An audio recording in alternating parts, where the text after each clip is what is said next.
start by decorating the house. Luckily we got that done. And putting ornaments on the tree. We like to make homemade ornaments. Every year we try and make ornaments that we give away to our family. And in fact, they always talk about how every year when they're decorating their tree, they can remember back when we gave them those homemade ornaments. We also like to go to like plays or dramas or something like that to get us in the Christmas spirit and just think about it in a different way. It's more than just busy shopping and stuff. And then every Christmas Eve we always go to church and then go to our grandparents' house and open presents, or we go to my mom's family's house, and so enjoy it there. I think we also enjoy, or try and take time to read scripture a couple times a week, have a family devotion that focuses on Christmas.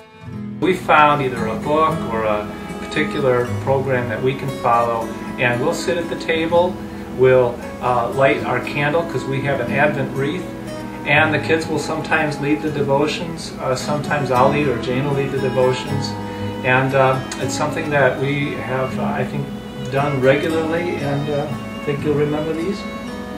Okay. Some of the books that we had in the past had each day as you did the devotion there was an ornament to help you remember, and we would put it on the tree. In fact, it's called the Jesse Tree, an Advent book. This book called the Advent Jesse Tree has been one of our favorites because it starts with the Old Testament and progressively works its way through from creation, through the promises to Abraham, through the prophecies, and then to Christ. And each devotion is simply some scripture, a few paragraphs of reading. There's a section for children and adults, and then there's some questions for discussion and prayers, and even sometimes some hymns if you'd like to sing them.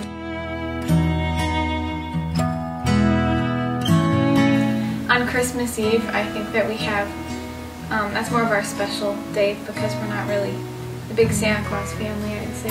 It's more about the giving and receiving of our family and what we've been preparing for each other, how we've been thinking of each other all year.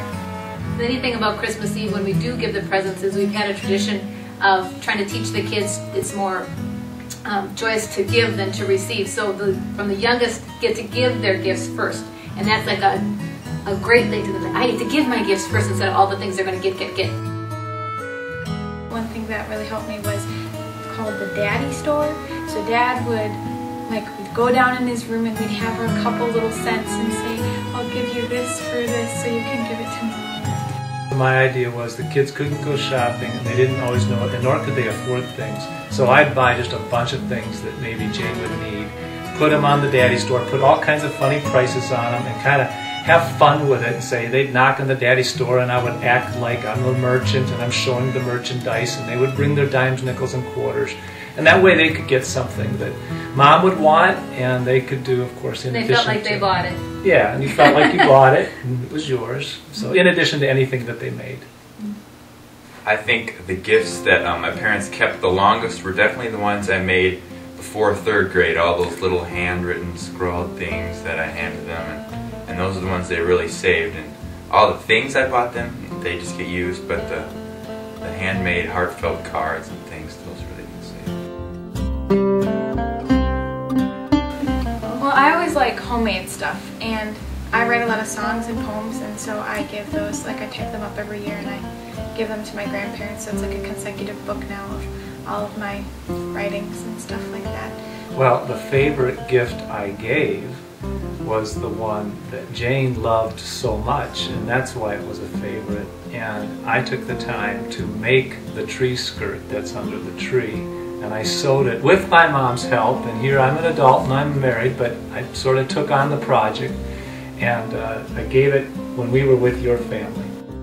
One of my favorites was I made this Mary out of wood, and I made it with my grandpa, and we took a lot of trips to Grandpa's house for me to do that down in his workshop, and we stained it and we cut it and all of these really cool things, and it was a really great time for me and Grandpa, and then we both gave it to my parents, and now it hangs on the wall and it's really pretty. And Grandpa in his workshop, he gave us a wonderful gift. We had just moved in our house and we were gone somewhere, and when we came back there was a manger scene that he had built, the manger scene, and had bought some figurines from a trip that he had been on. And every year we just have so much fun now setting up that manger scene. We fight over who gets to set it up. In fact, Andrea got to do it this year. And it gets rearranged all the time. Yeah.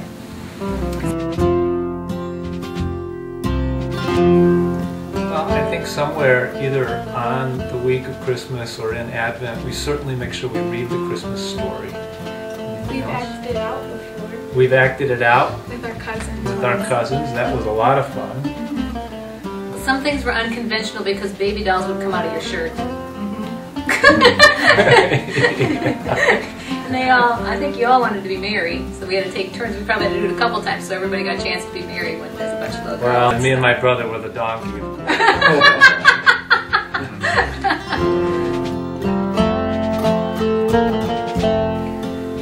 Right. Cookies. Cookies, Yes. I'd say for us, I have this habit of making a lot of cookies, but that's good because I like to then give them to our neighbors. And so we have a little tradition of making cookies for about 10 neighbors who live around us, and we don't just bring them over there. We have to make sure they're home, and we bundle up and we go sing Christmas carols at their door. Not only did Jane make Christmas cookies and deliver them with the kids, but we would host an open house at our home, and we did that several years. Put invitations out to our neighbors, had them come over. Of course, we had food, but we always shared something about the meaning of Christmas when they were here. What happened is several times as we built up those relationships, then later on in the spring when one of our neighbors had a tragedy in her family, she came knocking on our door to talk because she knew that we had a faith that she could then come talk to us and get encouragement.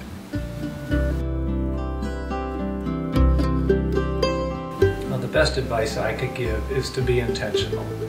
And that gets even more important as the kids have become older because there's so much competing for our time. I'm going to intentionally say, let's have the devotion tonight, whether I felt like it or not, and they follow. Or let's intentionally go do this. And so it's having in mind, I want to do some things and making sure I work them in. And it sometimes means saying no to some other good thing that they want to go do with their friends or something, but no, we're going to be home tonight so we can put up the tree or we can decorate the cookies that we're going to deliver or whatever it may be. So I don't think it has to be hard, it just has to happen. And I often sometimes will have to initiate to get it started, but then it just goes naturally. Make it fun. One of my favorite parts about giving gifts is I usually make them go on at least one treasure hunt. They have to go from place to place throughout the house and figure out clues, and it's quite funny sometimes what we found. One time they did it to me and they scared me with a little talking tree in the bathroom and I just about went through the roof. But anyway, there's Douglas fir is now part of our family.